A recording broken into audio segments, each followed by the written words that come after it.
in a remote area of Brazil. They say those bees will go into their hive on Friday night and stay there until Saturday night. They don't come out of their hive.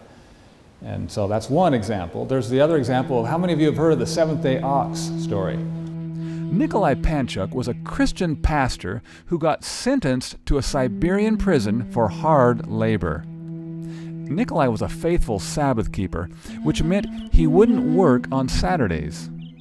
This got him into all kinds of trouble at the prison camp.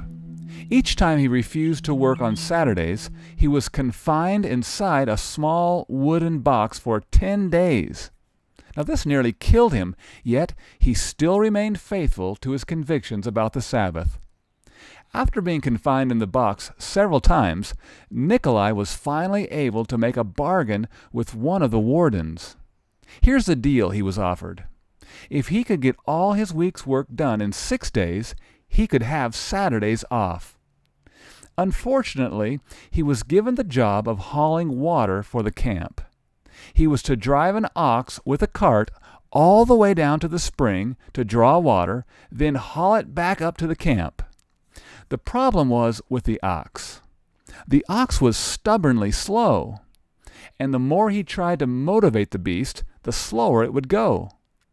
So he was constantly behind on his work, and by Thursday he was so far behind schedule that it looked impossible to get his 7 days' worth of work done in only 6. But when Friday came, something unusual happened. The ox could hardly wait to get to work, and as soon as it was hitched up to the cart, it started to run. To and from the spring it continued running all day long, so that just before the sun set on Friday, Nikolai got all the water hauled for the entire week, and he got Saturday off. This continued every week.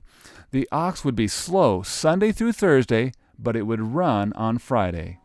And even after Nikolai Panchuk was released from prison, the ox continued the same pattern each week with the new prison worker.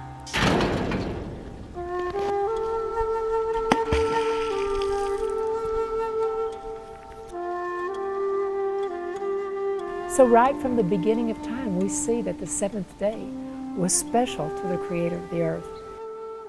The fourth commandment recognizes not just that humans are to rest on that day, but animals are as well. Now, it's not that they just stopped working on Saturday. I haven't seen them come out of their lodge on Saturday. It's as if they go in there Friday night at sundown and then hibernate for 24 hours. The longest living people on planet Earth today are Sabbath keepers. And so this was recently studied. We found out those that were keeping the Sabbath versus keeping Sunday were able to handle severe stressors in their life better. And it appeared to be as a result of Sabbath keeping.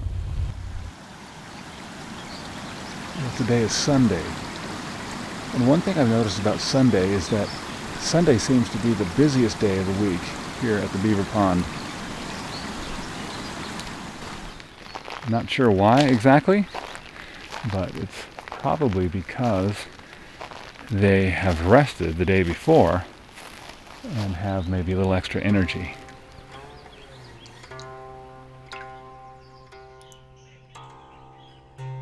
So in the beginning, God rested from his work.